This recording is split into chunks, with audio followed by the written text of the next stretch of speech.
इधर विधानमंडल के मानसून सत्र का दूसरा दिन हंगामेदार रहा। 23 मार्च की घटना को लेकर विपक्ष ने सदन में जमकर बवाल काटा, लेकिन सबसे बड़ी बात यह रही कि खुद नेता प्रतिपक्ष तेजस्वी यादव ने ऐलान कर दिया कि समूचा विपक्ष विधानसभा की कार्रवाई का बहिष्कार करेगा।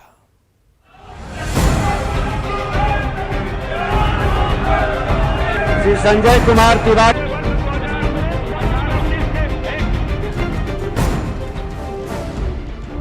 तकरीबन 94 दिन पहले जब तक हमें बहस का मौका नहीं मिलता तब तक हम लोग जो है इस सत्र में पूरे विपक्षी दल के लोग बॉयकॉट करेंगे और सदन नहीं जाएंगे। जहां जनता के मुद्दे उठने चाहिए थे, जहां सदन के पटल पर जन समस्याओं को सुलझाना था, उस सदन को विपक्ष ने अखाड़ा बना दिया। हवाला सुरक्षा और पुलिसिया शासन का दिया जा रहा है। विधायकों को मारा गया, लोन से फेंका गया और फिर पुनः सत्र शुरू हुआ है। सरकार ये प्रयास कर रही है कि दोबारा इन विधायकों पर पुनः जो है कार्रवाई करे। इसलिए हम सब भयभीत हैं। इस लोकतंत्र के मंदिर के अंदर भी अपने को सुरक्षित महसूस नहीं कर रहे हैं। इसलिए हम लोग हेमलेट लगाकर जो है आज आए हैं। लोगों को डर है जो पिछले बार विधानसभा के सत्र जो माननीय विधायकों पर जुल्म हुआ, पुलिसिया कार्रवाई हुई, इससे हम लोग भयभीत हैं।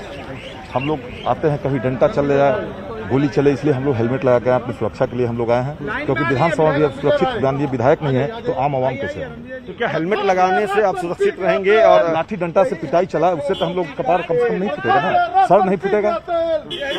माननीय सदस्यों को पीटा गया, मर्यादा को तार तार किया गया, तो आज मुझे भी डर लग रहा है कि हम आए हैं और किस प्रकार से कहीं बिहार पुलिस ना हम माननीय सदस्यों पर हमला कर दे। इसलिए सर का बचाव हो, इसी सर के बचाव के लिए हम आज यहाँ आए।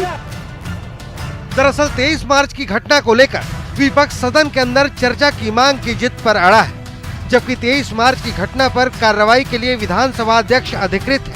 आचार समिति इस मुद्दे पर जांच कर रही है, जिसकी रिपोर्ट आनी बाकी है।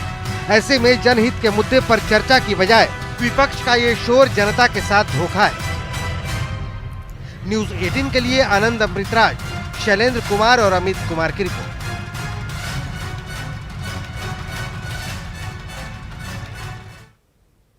मानसून सत्र के दूसरे दिन सदन के भीतर और बाहर विपक्ष ने जमकर बवाल काटा। इसी साल हुए 23 मार्च की घटना को लेकर नेता प्रतिपक्ष तेजस्वी यादव ने सरकार पर एक बार फिर हमला बोला, जिसका जवाब शिक्षा मंत्री विजय चौधरी ने शायराना अंदाज में दिया।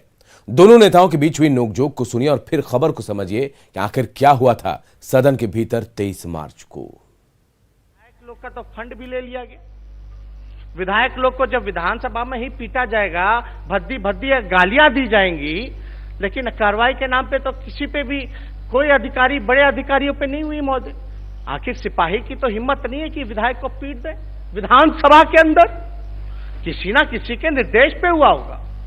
तो हम नहीं चाहते महोदय कि इस पे ज्यादा हम विश्लेषण हम करें, लेकिन हमारे ये आपसे फिर से हम अनुरोध करेंगे, ये पहला प्रस्ताव जो है सर्वसम्मति से पास किया जाए महोदय। इस पे बहस करा लिया जाए, सब सदन में जितने लोग हैं बहस कर ले महोदय कि क्या बात है क्या नहीं है। समय महोदय सरकार भी चाहती होगी बहस करना। आप हमारी गलती है तो आप बताइए, हम आपकी गलती होगी तो हम बताएंगे, और गलती से हम लोग सुधार करके आगे बढ़े महोदय। हम लोग चाहते हैं शांतिपूर्वक जो है सदन चले, और हम लोग पूरा कोऑपरेट कर रहे हैं। कि चमन को सींचने में पत्तियां कुछ झड़ गई होंगी, चमन को सींचने में पत्तियां कुछ झड़ गई होगी, यही इल्जाम है हम पर बेवफाई का। मगर महोदय, चमन को रौंद डाला जिनने अपने पैरों से, वही दावा करे है इस चमन के रहनुमाई का। विपक्ष की गैर मौजूदगी में बिहार विधानसभा से 3 विधेयक पारित हुए, जिसमें से एक विधेयक है आर्यभट्ट ज्ञान विश्वविद्यालय संशोधन विधेयक 2021। इस विधेयक को लेकर सदन में नीतीश कुमार ने क्या कुछ कहा, जानने के लिए हमारी ये रिपोर्ट देखिए। यह है कि आर्यभट्ट ज्ञान विश्वविद्यालय संशोधन विधेयक 2021 स्वीकृत हो।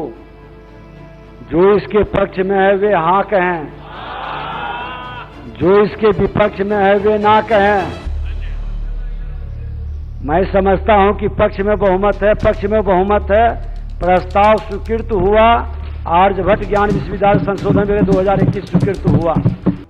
बिहार विधानसभा में शिक्षा मंत्री विजय कुमार चौधरी ने आर्यभट्ट ज्ञान विश्वविद्यालय संशोधन विधेयक पेश किया। बिहार विधानसभा से आर्यभट्ट ज्ञान विश्वविद्यालय संशोधन विधेयक विपक्ष की गैर मौजूदगी में बिहार विधानसभा से आर्यभट्ट ज्ञान विश्वविद्यालय संशोधन विधेयक पास हो गया। इस दौरान सदन में मौजूद मुख्यमंत्री नीतीश कुमार ने कहा कि देश भर में ज्ञान विश्वविद्यालय बनाने की मांग हो रही थी, जिसके बाद बिहार सरकार ने पहल की और ज्ञान विश्वविद्यालय खोलने का फैसला लिया। भर में चला था कि एक नॉलेज यूनिवर्सिटी बने, ज्ञान विश्वविद्यालय बने, और हम ही लोगों ने सोचा कि हम लोग बिहार में करें, और उसी समय आर्यभट्ट का नामकरण किया, जिसके बारे में आपको पता है आर्यभट्ट इस शून्य का आविष्कार किन्होंने किया दुनिया में, जो आर्यभट्ट ने किया। ये जो पूरी की पूरी पृथ्वी है, इसका पूरा का पूरा रूप, एक एक चीज को जिन्होंने रिसर्च करके एक एक चीज बनाया और यहीं पर बनाया। इसलिए हमने कहा भाई नॉलेज यूनिवर्सिटी, ज्ञान का तो जो आर्यभट्ट का ज्ञान है वो किसी दूसरे का है ही नहीं उतना ज्यादा, इसलिए नामकरण किया। अब एक ही कहेंगे कि अब जो भी यूनिवर्सिटी में होगा वो आर्यभट्ट शब्द जरूर रखेगा, ऐसा नहीं कोई संक्षिप्त। आजकल तो आदत हो गया भाई कि नई टेक्नोलॉजी आ गई, हर चीज का संक्षिप्त में आजकल करने लगे, हर चीज को। तो भाई और चीज को करो, लेकिन आर्यभट्ट को संक्षिप्त करोगे तो नई पीढ़ी जानेगी आर्यभट्ट क्या थे।